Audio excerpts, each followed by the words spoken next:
Hello పిల్లలు, ఈరోజు మీకు ఒక నీతి కథ చెప్పబోతున్నాను. ఈ కథ పేరేమనగా బుజ్జి కుందేలు తెలివి. ఒక వనంలో, ఆ వనం పేరు సుందరవనం. ఆ వనంలో ఓ బుజ్జి కుందేలు ఉండేది. అది చాలా తెలివైనది. ఒకరోజు నీళ్లు తాగేందుకు నది వద్దకు వెళ్ళింది. అక్కడ ఒక తాబేలు చిట్టి చిట్టి కప్పలను వీపు పైన ఎక్కించుకొని ఆ నదిలో అటు ఇటు తిప్పడం గమనించింది.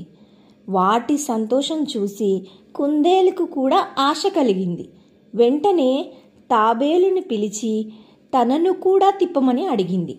అప్పుడు తాబేలు, కప్పలు చాలా చిన్నవి కాబట్టి వాటి బరువు మోయగలిగాను. నిన్ను తిప్పడం నా వల్ల కాదు. ఏదైనా ప్రమాదం జరిగితే బయటపడేందుకు నీకు ఈత కూడా రాదు. ఈ నీళ్ళలోనే ఉండే ముసలిని అడుగు ఒకసారి అని అంది.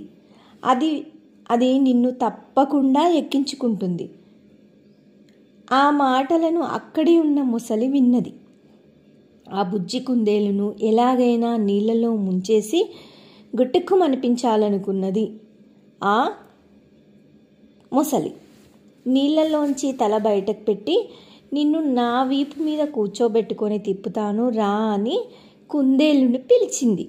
క్షణం కూడా ఆలోచించకుండా ఒక్క గెంతుతో ముసలి పైకి చేరింది ఆ కుందేలు. కొద్దిసేపు నదిలో అటూ ఇటూ తిప్పిన ముసలి ఆ తర్వాత ఓ సుడిగుండం వైపు వెళ్ళసాగింది. కుందేలు అది గమనించలేదు.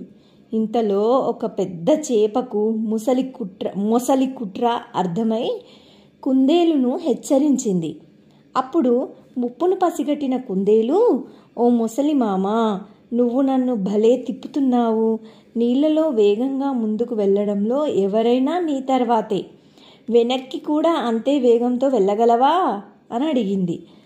నాకు రానిదంటూ ఏదీ లేదు, ఇప్పుడు చూడు అంటూ నెమ్మదిగా వెనక్కి వెళ్ళసాగింది ఆ ముసలి.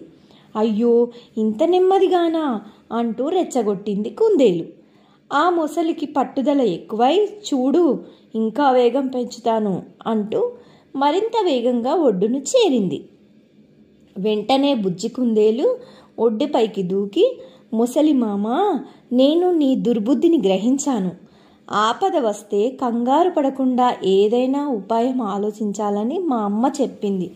అందుకే నిన్ను వెనక్కి వచ్చేలా చేశాను అంటూ పరిగెత్తింది.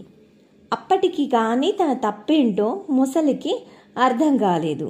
అయ్యో, నోటిదాకా వచ్చిన ఆహారాన్ని తెలివి తక్కువగా వదిలిపెట్టానే అని అనుకుంటూ బాధపడింది ఆ ముసలి. పిల్లలు, ఈ కథ మీకు నచ్చిందా? ఇంకా ఇలాంటి కథలు వినాలంటే నా ఛానల్ని సబ్స్క్రైబ్ చేయండి. థ్యాంక్ యూ పిల్లలు.